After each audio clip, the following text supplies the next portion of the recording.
Last week, I filled my truck with gas. Costs more than it used to, doesn't it? And then you can't believe what the gas station wanted me to do. They wanted me to pay for that gas. I was so mad. I'll tell you what, I'm never going back to that Circle K again, because all they want is my money. I ate lunch at Whole Hog. Food was great, as always. It's my favorite place. But then they ruined the experience. They actually asked me for money. How dare they? I tell you what, I'm not going to Whole Hog anymore. Every time I go there, all they talk about is money. Why do restaurants always have to bring up money? Cindy picked up some shirts for me at the dry cleaners. She got home. She's so mad. She said, I'm never going back to that place. You know what they did? They made me pay for your shirts. They don't care about us. They just want our money. It sounds ridiculous when you apply it to a restaurant, a gas station, or the dry cleaners. You'd never expect to go eat barbecue, fill up your truck, or pick up your cleaning and not address the issue of money. But when it comes to church, people have a different mindset. I've committed my life to Jesus. I don't swear, steal, or cheat on my spouse, but leave my money out of it. You can talk about anything else, but you better not talk about money or I'm out of here. It's interesting the disconnect many people have between their faith and their finances.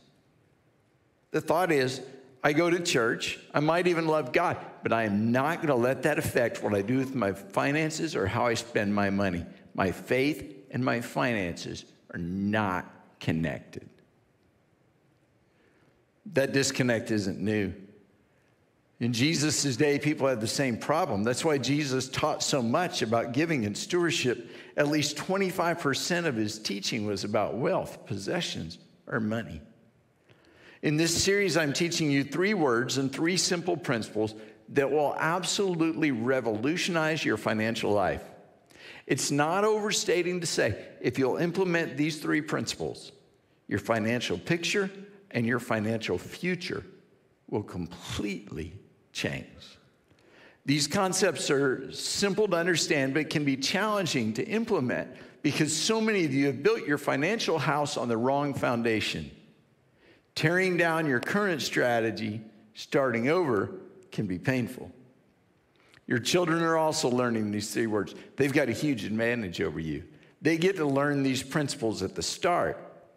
I challenge you, even if you're messed up financially, teach your children well.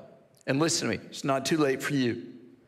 Regardless of how messed up or out of order your finances are, you can start over with a sound, healthy, God-honoring strategy. Last week, we learned the first word, obey. If you want God's blessings, you have to obey his instruction. If you missed it, you can catch it on our website or YouTube channel. Although they know what the Bible says, many Christians think obedience in their finances is optional, that they can intentionally disobey the word of God without any repercussions. It's not true. If you want to live according to God's system, following his plan, the starting point is to tithe, to give God the first 10% of your income. Obey.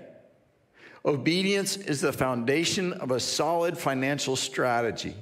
If you get that one wrong, then you're choosing to handle it alone without God's blessings. Now today we have the second word. First word was obey. Second word is pay. Now this is going to sound like a crazy idea to some of you. Admittedly, it's a counterculture way to live, but pay cash for everything you buy. Now I understand people don't use cash much anymore. You can't use cash online. Because of the coin shortage, some stores won't even accept your cash unless you have exact change. I'm not convinced there is a coin shortage, but they say that. I know you don't want to carry around a lot of cash. We've even got apps and kiosks at church because a lot of people want to give with their credit or debit card. It seems no one carries actual money. And that makes good financial strategies a little more difficult to implement. It takes more intentional discipline to track and manage spending when you don't use actual money. But even if you don't use cash, Pay your entire credit card bill every month. Not the minimum payment. The entire balance. Don't use consumer credit. Pay. You say, but Rod, how am I going to make it if I only spend what I make? I won't be able to pay all my bills and still do everything I want. Come on, listen to yourself. It's time for a wake-up call. If you don't have the money, don't make the charge. If you can't keep up with how much you have, go old school. Years ago, Cindy and I did the envelope system. Every paycheck, we'd get cash, and we'd split it up into envelopes. This envelope is grocery money. This envelope is for haircuts. This envelope is for gas. This envelope is spending money or eating out. And when the envelope was empty, so were we. If you don't use cash, split it into accounts or sub-accounts. However you do it, set aside specific amounts, and then don't spend what you don't have. When you spend what you don't have, you engage in what the government calls deficit spending.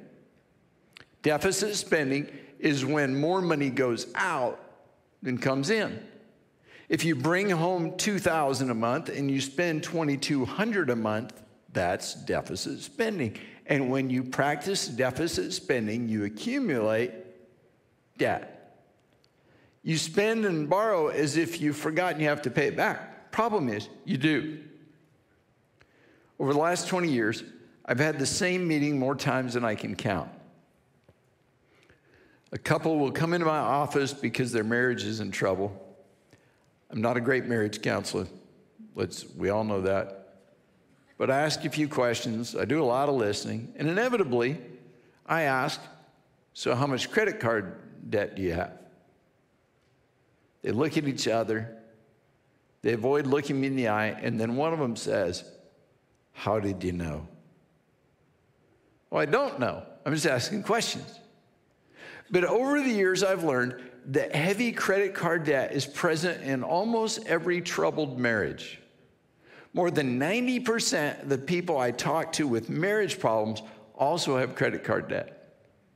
According to Marissa Meyer, credit card companies can predict with 98% accuracy 2 years in advance when a couple is going to divorce based solely on their spending patterns.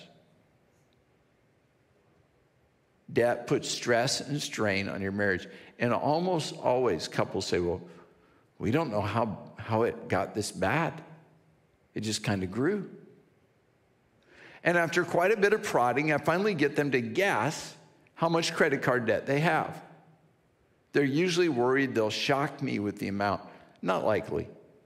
I've heard $15,000, $23,000, $38,000, $94,000. The highest I've heard was just over $180,000 in credit card debt. Okay, so relax. You're probably not going to shock me. Some of you are in desperate debt position that's causing great pain. Others of you have endured a divorce brought on by financial stress. That's a huge strain on your health, your marriage, and your family. Whether you're single, married, or divorced, if you have credit card debt, it's one of, if not the biggest stress in your life. I want to challenge you to change your thinking and patterns about credit and debt. I want you to think, pay now instead of pay later.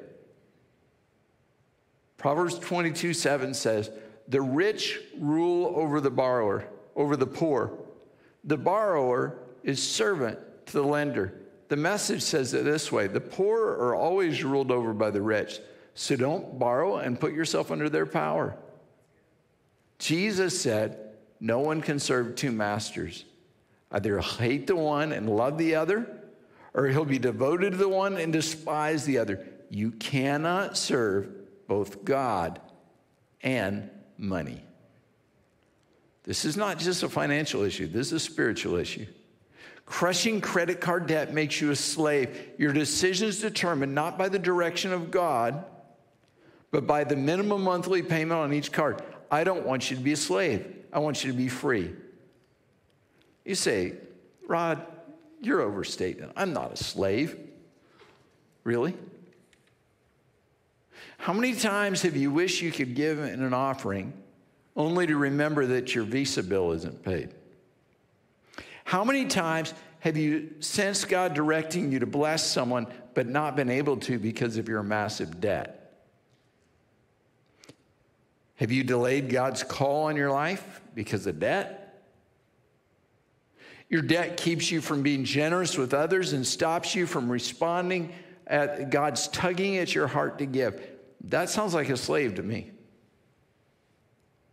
So how do you know if you're a slave? If you have a problem with credit cards? Well, with the help of some friends, I came up with a simple test, and I put it in your outline. Okay, we're going to take it together. You just answer yes or no to each question. Don't say it out loud. But get a pen and write down, or just like circle every yes. Okay?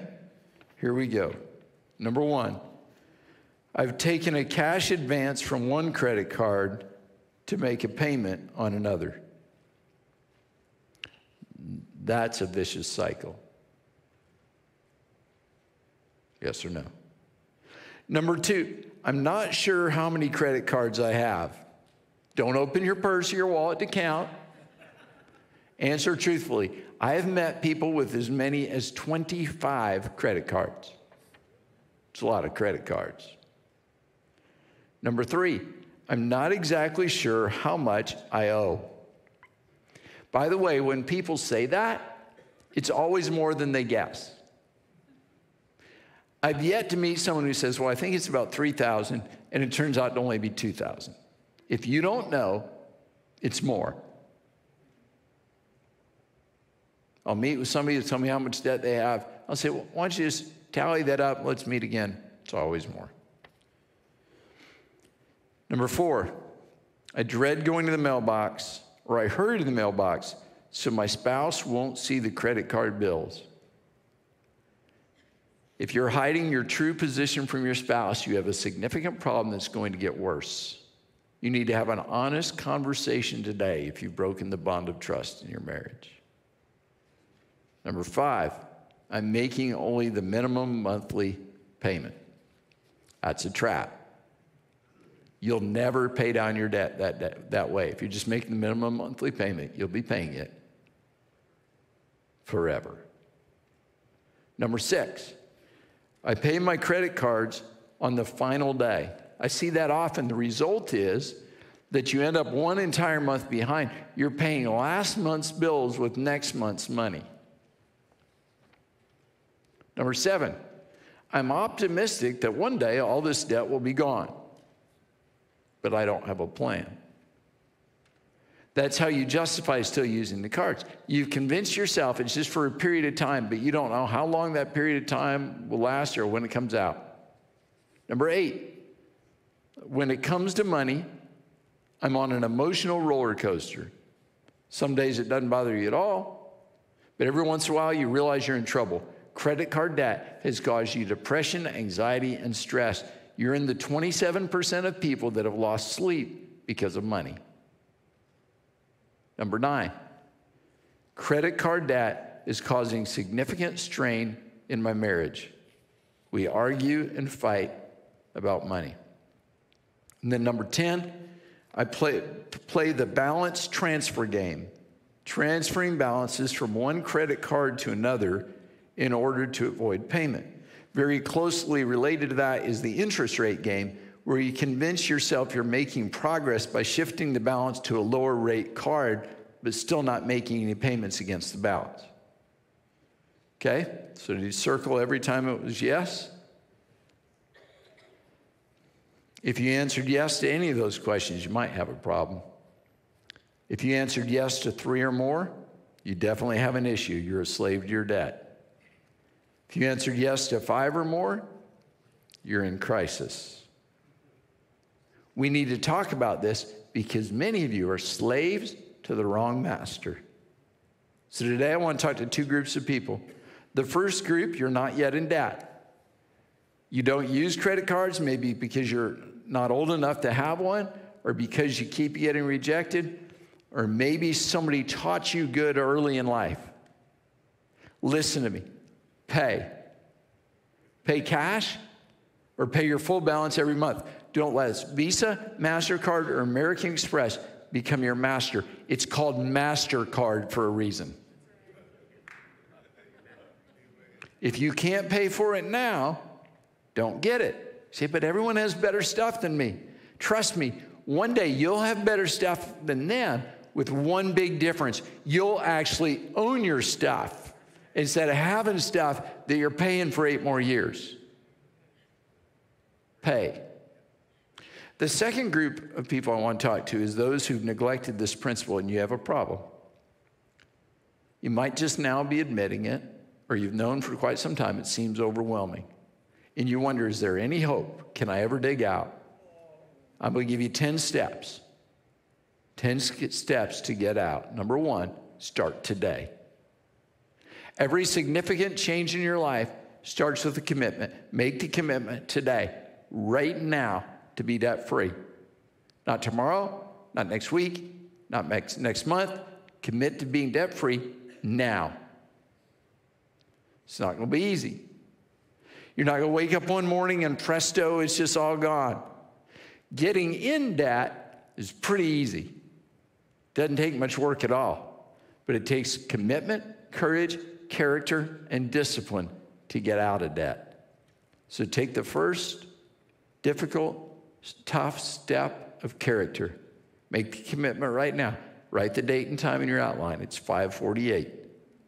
This is the moment you decided to escape financial slavery. Number 2, do a personal financial inventory. Here's what that is. Number 1, what do I own? Actually own. That means it's paid for, completely paid for. You own it. Number 2, what do I owe? Banks, credit cards, cards. What do I owe? Number 3, what do I make? What do I make a week? What do I make a month? What do I bring home? What's the amount? If you still get checks, I still like to get checks, or if you get direct deposit, what amount do you end up with? What are my fixed bills? That's the ones that go out every month. They're not optional. Next part of the inventory, what can I live without? Now that part of the inventory isn't any fun because we've redefined essentials. Cable TV, cell phone data plans, Netflix, high-speed internet. We've convinced ourselves we can't live without. But what are the true essentials? And you've learned because of a snowstorm. Milk and bread, right? Got to have milk and bread. You can live without Netflix, but you got to have milk and bread because you're not going to make it through snowpocalypse without milk and bread. Got to have a milk and bread sandwich. Just think of all the different ways you can put together a meal with milk and bread. You can drink milk and then eat bread. You can eat bread, then drink milk. You can make toast. Unless the power goes out, then you can just pretend it's toast. What are the essentials? An inventory is important because ignorance of your financial condition is a recipe for financial disaster. You need to know where your money's coming from, how much it is, where it's going. Sit down, figure out what you own and what you owe. You say, well, this doesn't sound like very much fun. I understand. Proverbs chapter 24 says, by wisdom a house is built, and through understanding it's established. Proverbs 18 says, it's stupid to decide before knowing the facts. Get the facts on your financial situation. Then after you've made the commitment and done an inventory, number 3, get help. Proverbs 20:18 says, get advice if you want your plans to work. If you get sick, where do you go? A doctor. You don't try to cure yourself. Well, until COVID, now everybody's a medical expert and you're doing some weird things to cure and prevent COVID that really concern me.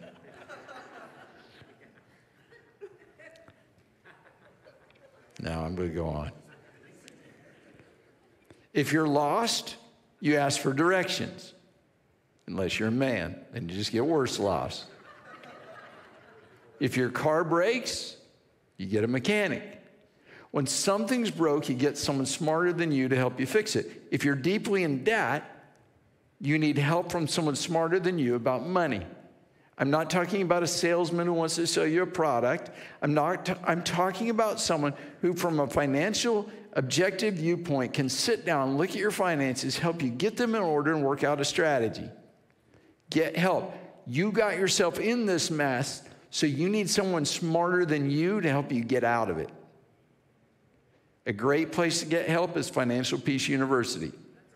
Started Wednesday night, but it's not too late to get involved. There's more information at firstnlr.com/events, or there's a table with a shredder in either lobby that I'm going to talk about in just a minute with more information there. Get help.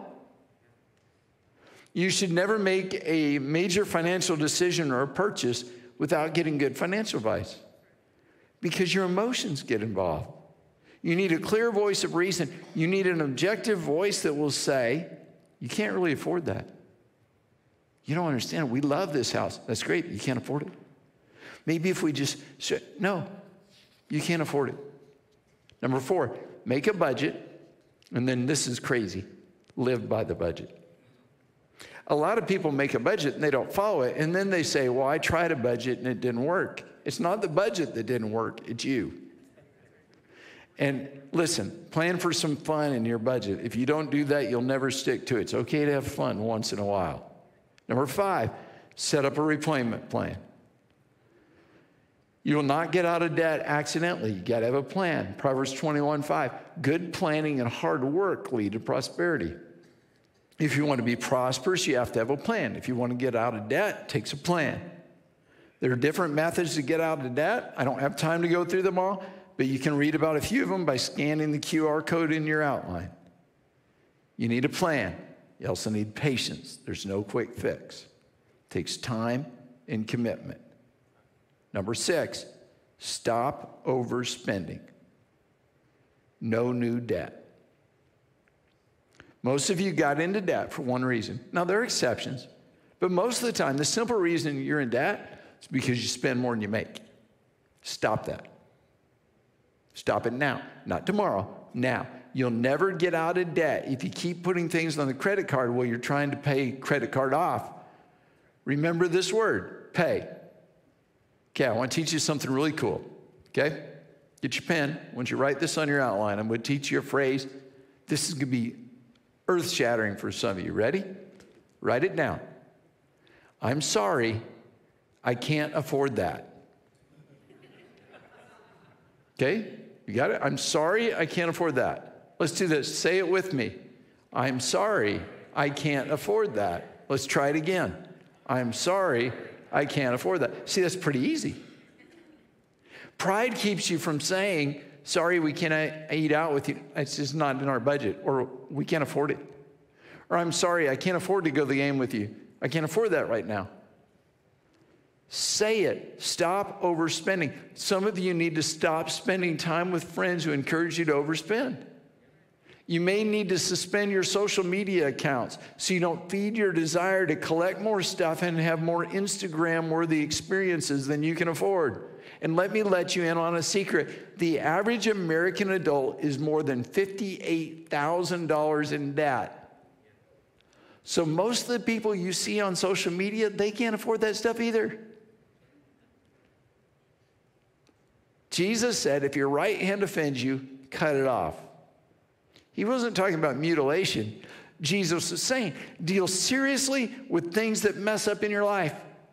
If you got in debt with credit cards, you need to go home, destroy those things, never use them again. When you get home, have a plastic surgery party. Sit down at the kitchen table with your 27 credit cards, a pair of scissors, and start cutting. Cry if you need to, but cut till nothing's left. Listen to me, you don't even have to wait till you get home. In both lobbies today, there's a shredder. Stop by the shredding station and say goodbye to all those credit cards. You say, well, Pastor Rod, if you're so against credit cards, why do we have credit card giving? I'm not against credit cards. I'm against abusing credit cards. I understand. If you travel, you need a credit card. With shopping online, you need a credit card. Credit cards aren't bad as long as you do 3 things. Number 1, pay it off every month. 2, don't use it to buy stuff that's not in your budget. Number 3, you and your spouse make a promise that if you ever go 1 month without paying it off, you'll immediately destroy the card and never use it again. If you do that, you'll never have a problem with credit cards. Remember the key word, pay. Number 7, you're going to like this idea a lot. Increase your income. You say, how do I do that? Here's some ideas for you. Sell stuff. If you're stuck in debt, you probably have things in your house you need to sell. Have a garage sale. Put it on eBay, Facebook Market. Sell some stuff you never should have bought. If God told you to give away something or sell something, and you say, well, I could never do that. I could never sell that. Even if God told me I couldn't sell that, that's called an idol. In Ezekiel chapter 20, verse 7 says, get rid of every idol. Some of you have idolized your house. You've idolized your car. You've idolized a vacation home or a boat. The Bible says, get rid of idols. Sell some stuff. Here's another idea. Get a second job. You say, that's crazy. Well, it depends on your priority. Years ago, Cindy and I both worked extra jobs for a year. For 1 year, between us, we had 4 jobs. It wasn't easy. We were tired. But with 4 incomes, we were able to pay off debt and put away money for our son's college. Wasn't easy. It was worth it. Here's another idea. Work overtime. Take an extra shift. Volunteer for extra jobs. I was a ghostwriter on a book. I've written for magazines and periodicals and curriculums. And then, with the extra money you get for extra work, put everything extra towards the debt. Don't blow it or splurge. Pretend like you don't have the money and put it on your debt. Living by a budget will help you with that. Number 8, be accountable. Plans fail due to lack of accountability. Keep meeting with your advisor. Bring your budget and your bills. Give them permission to ask you the tough questions. Be accountable. Number 9, don't quit. My life verse, Galatians 6:9. Let us not get tired of doing what's right, for after a while we'll reap a harvest of blessing if we don't get discouraged and give up. Getting out of debt takes discipline, effort, sacrifice, and time. These principles work, but you have to work the principles. Be patient, celebrate victories along the way, encourage yourself to keep going, call your advisor, mentor, celebrate when you pay off the balance of a card. So don't celebrate by buying something else with that card. Celebrate when you sell a property or item that you're able to use to pay down a significant portion of debt. Celebrate when you write your biggest check to pay down debt. Why does this matter so much? I don't want you to be a slave to debt. I want you to be free.